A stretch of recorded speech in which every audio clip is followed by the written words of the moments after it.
Your Creative Push, episode 116. Often I don't think the answers lie within myself, but they lie in someone else that doesn't know they exist.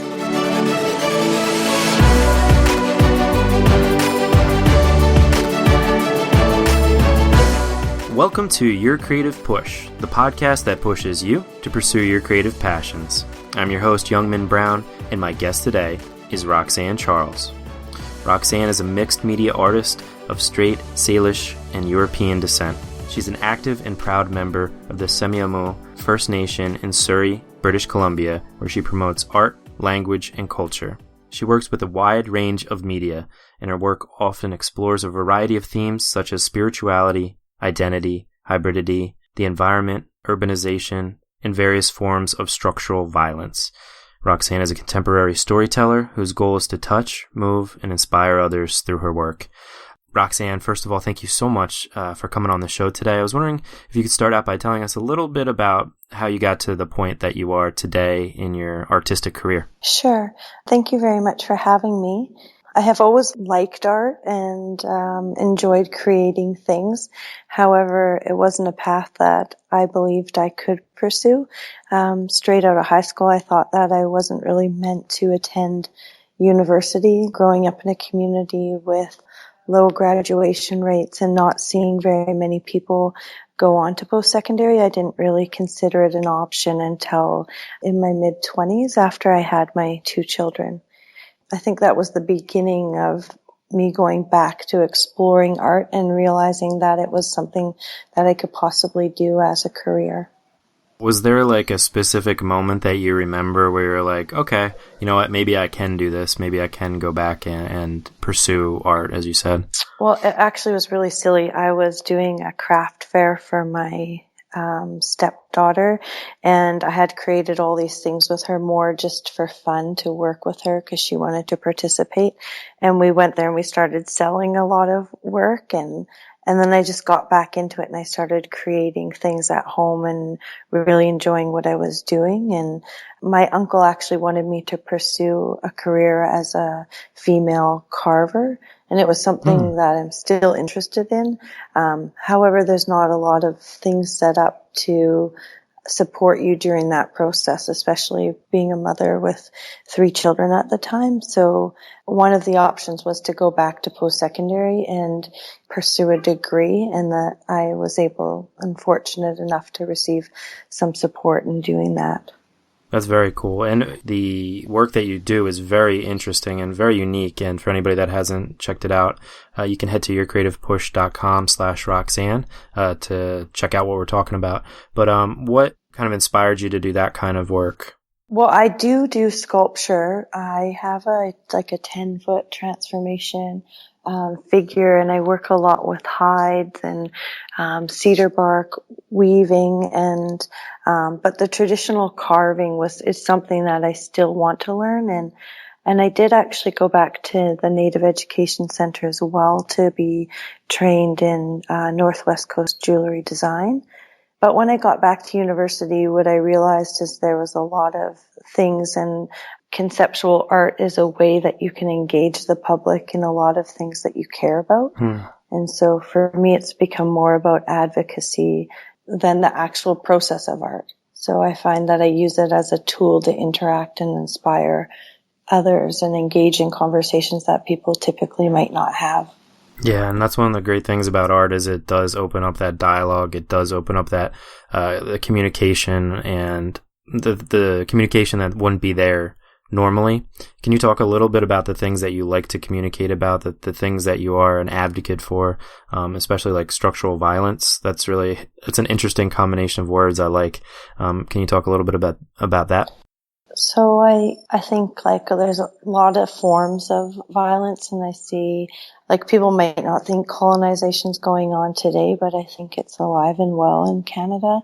I see it on a daily basis when I look at communities with high suicide rates and poverty, and even my own community of Semiahmoo First Nation located here in Surrey and located right next door to affluent White Rock. We've been on a boil water advisory for over 12 years.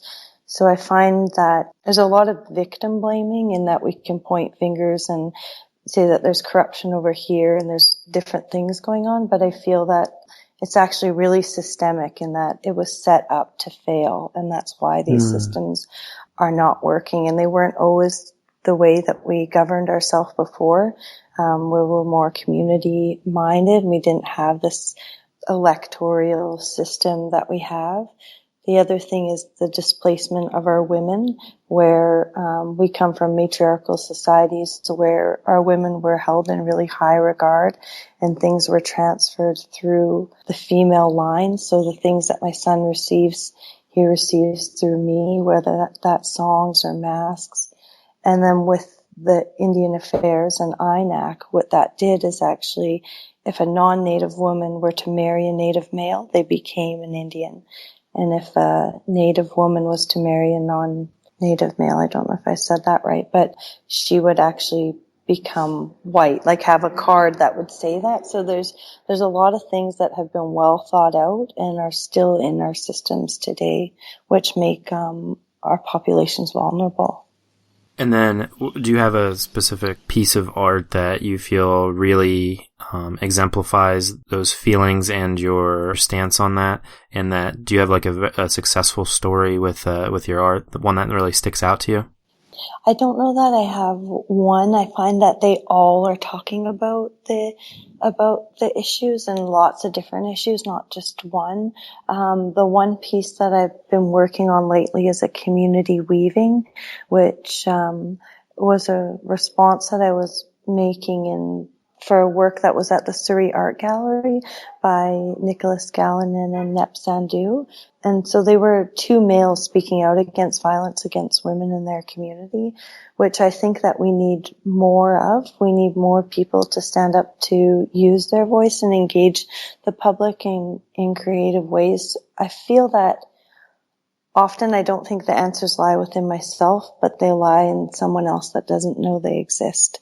So the reason why I find this project one of the ones that I enjoy the most is that just the amount of hands and people that I come into contact with coming together for a common purpose and engaging in a conversation that maybe is sometimes difficult to explore, and I try not to preach or protest, but really more provoke questions that would engage people in offering up their own ideas rather than asserting my own.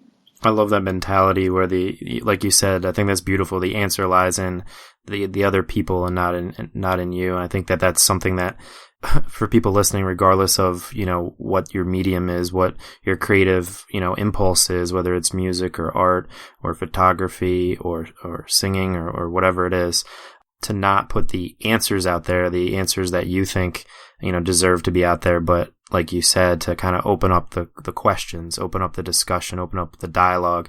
And that's like really where the true art and the true, movement and momentum really comes from, is that interaction.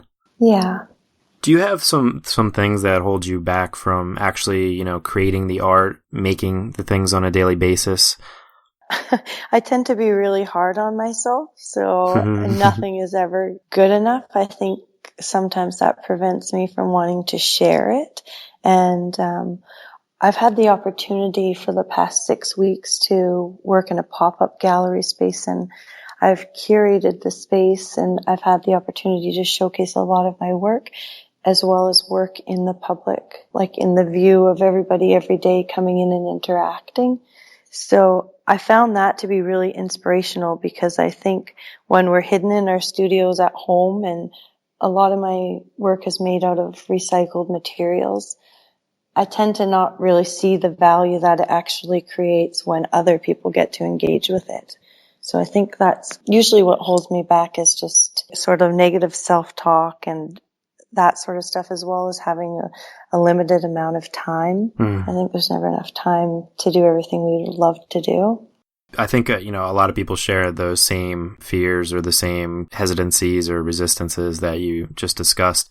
Aside from going and actually being able to see people interact with the items with the art, as you're saying, do you have any advice for somebody when, they're just faced with just doing the work, Yeah. And just getting it done? I think the one thing that I've been doing is maybe if I don't have time to do as much as I would like to do, I find if I take what I have available at that time, like I do a lot of weaving, so I might start a basket and I might start another one. So I might, at every opportunity that I have to start something, I start it and then try to take the time to continue it.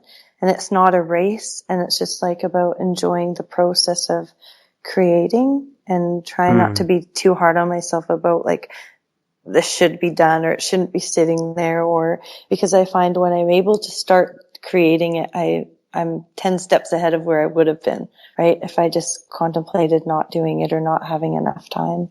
Right. It's that initial first step that's like always the hardest when you have the idea, in your head. It's starting that first step and getting the momentum rolling.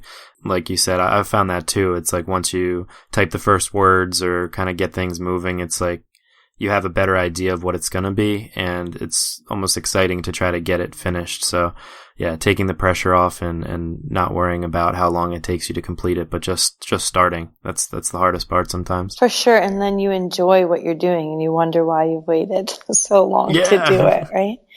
Yeah, you hit yourself in the head. For sure. Do you have a worst moment, specifically speaking about resistance and, getting the work done, or even just the art in general? Do you have a worst moment that you could talk about? I think my worst moment, I was thinking about that, my worst moment and my best moments, they kind of went hand in hand, was my graduation project, which was a huge project that I took on, and everything in it failed. But it was all more just a frame of mind of thinking, okay, well, that didn't work. What could I do? And I mean, every single thing that you could think of went wrong, but it was just trying to keep a clear, positive outlook. And I think out of those moments come some of the most creative moments as well. So they failed in which way? Like that you weren't able to finish it, or it just didn't come out right in your mind, or? It did at the very end. It did in the very end, but even the night before my graduation, when I went to go put the head on this 10-foot sculpture, the framework didn't hold. And so I had to stick a ladder underneath and go back to the studio first thing in the morning. Like everybody else was installed, totally ready to go. And I was still Mickey Mousing, like fixing him to make him stand.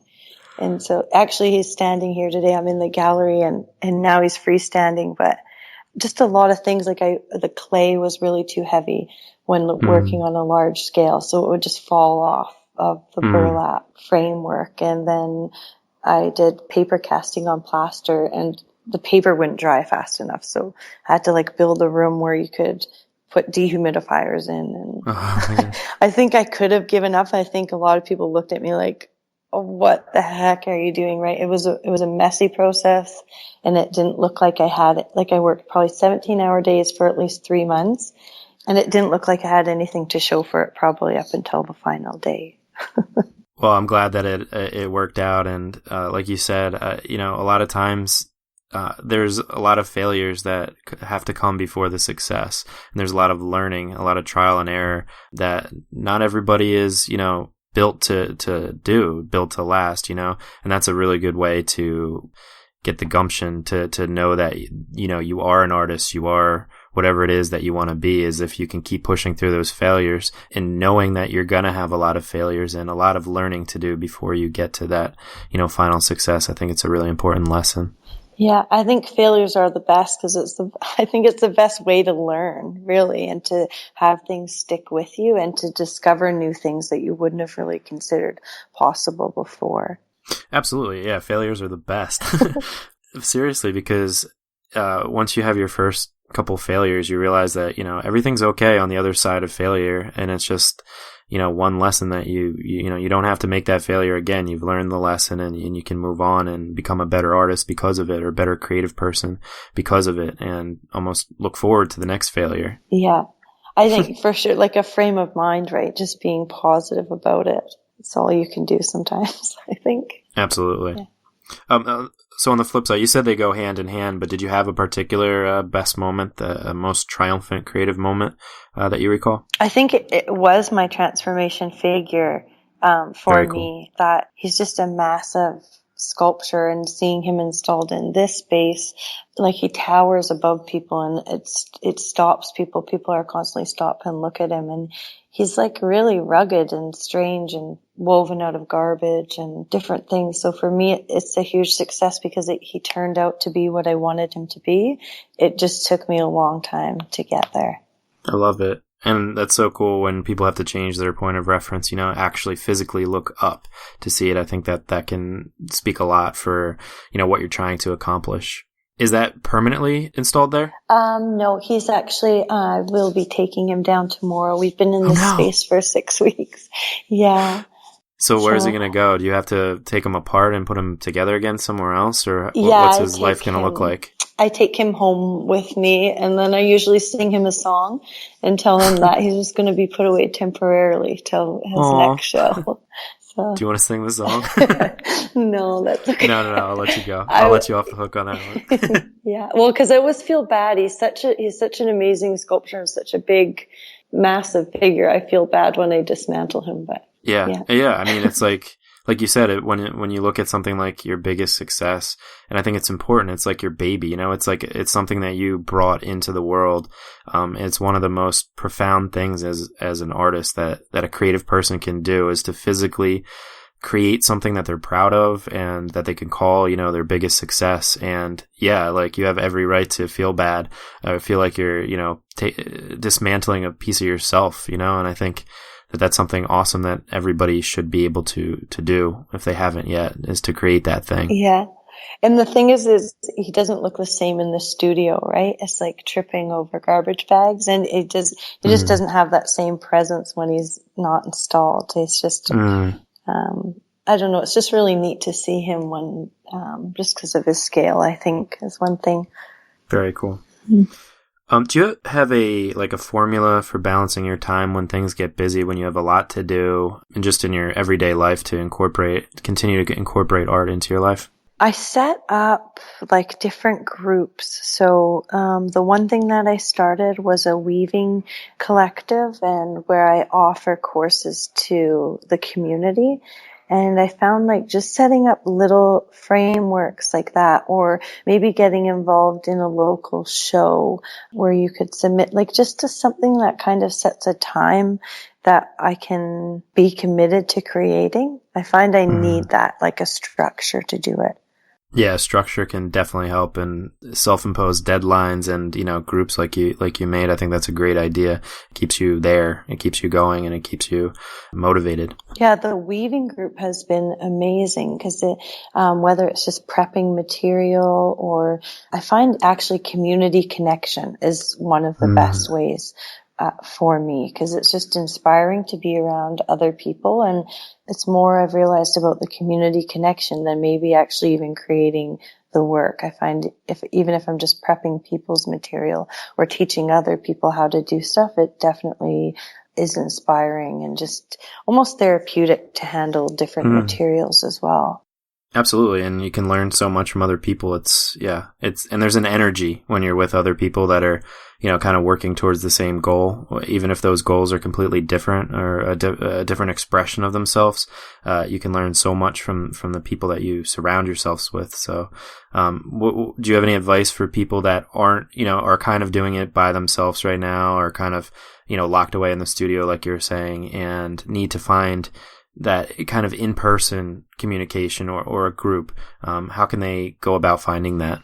I think check with local art organizations and look for like open calls to participate in shows or festivals or markets, like anything where you can get involved and out with the public. I think people would be surprised at the feedback that you get from your work. Like I know I never really expected a lot of interest in certain things, right? Other people appreciate things in a different way than sometimes we do when we're hard on ourselves and frustrated with our work. Yeah, that makes a lot of sense. We'll try to post some resources too on the show notes page as well. Okay. For anybody who hasn't kind of maybe been too scared to kind of reach out and try to find one of those groups. I think it is really important to do. Yeah, and I constantly challenge myself to do things I'm not comfortable with.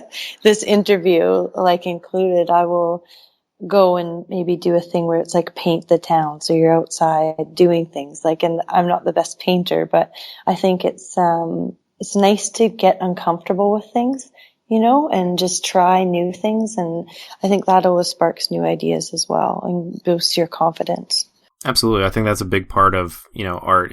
The reason why a lot of people that are listening that need that kind of motivation to do stuff, it's so easy to get stuck in just a routine that's very easy. You just, watch a TV show or just do whatever, It's easy to do that. And there is a bit of fear that comes with, expressing yourself and sharing that. And I think that that's usually, if you have a fear to do something, that's a big sign that that's something you're supposed to do. That's like your heart telling you, oh, that's, putting yourself out there a little too much. Maybe you shouldn't be doing that.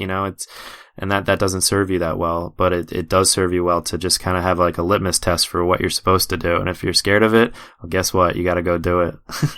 That makes me feel good. Good. Yeah, because I'm terrified to go to school in September. I'll be pursuing an MFA in performance and working with the theater department at SFU, and it's something that definitely terrifies me. Oh, very cool. Have you had any experience doing performance? I do performance art just because I found the blanket that we're weaving, the community blanket. I will be dancing on September 8th at the Newton Cultural Center. So I find that sometimes personal and human interaction is a good way to engage the public. There's things that you can't say through a sculpture and you can't say through a painting or a vase. But I find that any way that I can kind of evoke emotion or humanize or like instill compassion or something, I really try to do that. And the other thing is that I don't believe that like art should be just visual. It should be more experiential. Like it shouldn't be just a hierarchy for painting, and that there's all sorts of arts, and I kind of try to draw from all of the senses.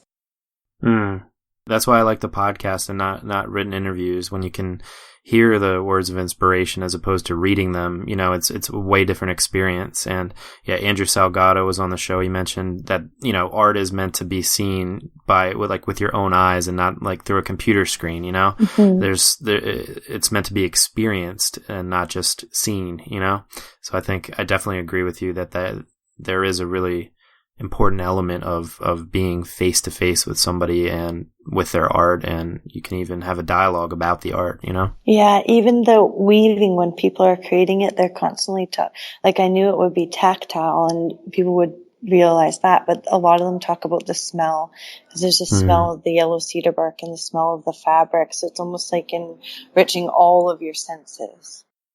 Yeah, and those are the senses that stick with you the longest too, is smell and taste, Yeah. Very cool. Interesting. Hey, good luck with that. So I'm glad that you're scared of it. I'm glad you're going for it anyway. Thank you. Good job. Before I let you go, did you have a favorite book or a YouTube clip or any other kind of inspiration that you draw inspiration from and that maybe we could too? I try not to watch too much TV or video, YouTube. And I think most of my inspiration just comes from real life. Nature. I love nature. Like I love the wind and the sun and to be outdoors. So I try to take the time to do that and also slow down my life. Maybe I'm rushing around all the time. So just taking the time to kind of engage myself in space with movement. The other thing is that I think I take inspiration from people every day, whether it's things on the news or things that are, not that I watch news, but I do read articles and do things like on the internet. But that tends to be what drives my work, is like what's in my face every day. What are the difficulties people are facing? What is it that I can do to help instill pride in our young people to ensure that they have healthy lives and those sort of things. I love it. I love everything you stand for. Yeah. And slowing down is a good thing. And, going out in nature is a really, really good way to do that. And yeah, you're right. Sometimes the things that we think of like books and YouTube clips or movies for inspiration aren't the best ways to get personally inspired. Sometimes it's just going outdoors and figuring things out about yourself. And the best way to do that is, quiet. just reflection and meditation and just relaxing and letting things become less based on those visual sensations, as you're saying. Yeah, I find they can get distracting. I have 2 small children, and I know it's almost like you can get lost in it, right? It's like, I know it's real world, and even we're doing this kind of online, but there's also a human connection that I believe that we really need, like a physical connection.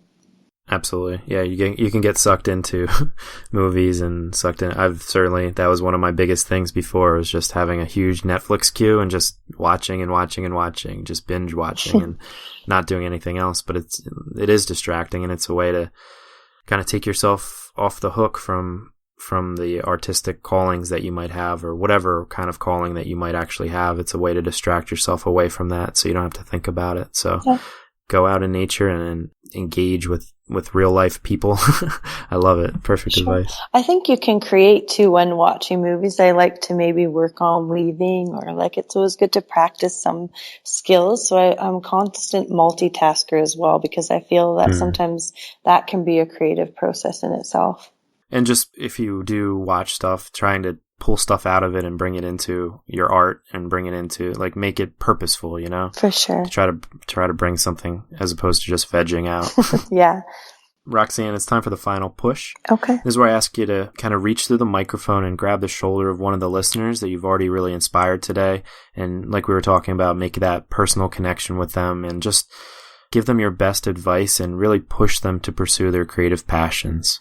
I think that my advice would be, if I'm speaking right directly to them, is that your ideas are valid, and there are people that want to know what you have to say and want to see what you have to create. And I feel just to live life to the fullest. And I think one of the ways to do it is just to be like genuine, generous, and authentic. Just share what's really on your mind and what you feel, because I think that there are a lot of other people out there that might need to hear that, or could gain something from other people's voices and expression.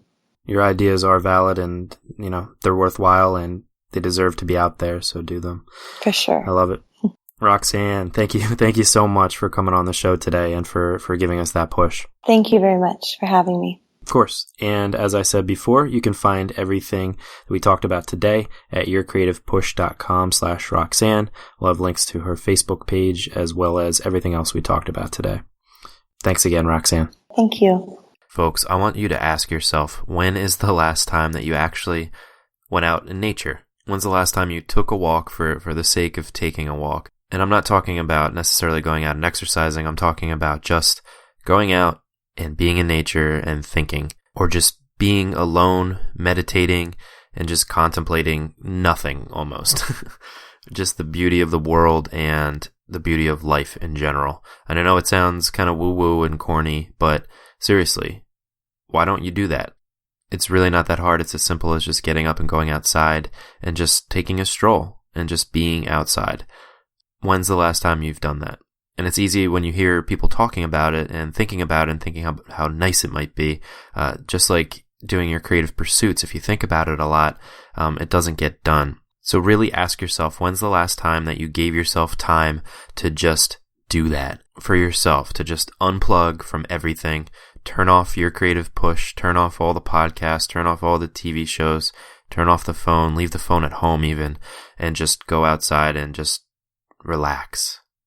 Doesn't that sound nice? Just go do it. And then when you come back, write down the ideas that you had. Try not to think too hard, but write down the ideas that you had. And I think that you'll find that when you do that, new ideas come, and also the important ideas come out. You really think about the thing that's the most important in your life.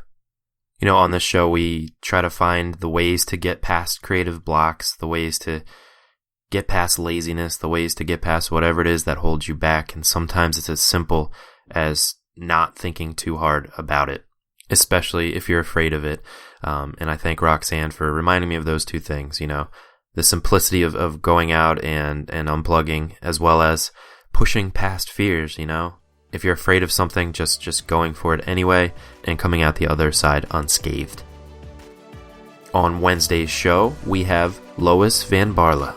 And I think that, if you only have one life, and in that life you're always only going to be yourself, you have to find the thing that is going to make you feel safe and make you feel nurtured and let you be yourself and find your own creativity. And some people think that means, drawing all the time or making music all the time, every day, thinking about it constantly. But other people just want to have that little moment once a week to just have a creative outlet. And everybody's got their own way. And I think if you search for your own way and you eventually find it, you get so much fulfillment out of it. You might know Lois as Loish online. She's a very talented artist, and she comes on the show for a really inspiring and interesting episode that you definitely do not want to miss on Wednesday. But that is all I've got for you today. Happy 4th of July, everybody. I hope that you enjoyed your holiday weekend. I hope that you got a lot of stuff done, but we're also able to relax and enjoy nature a bit, hopefully. We will be here for you again on Wednesday if you need the push again. But until then, go and do some awesome work. I love you all, and we will see you later.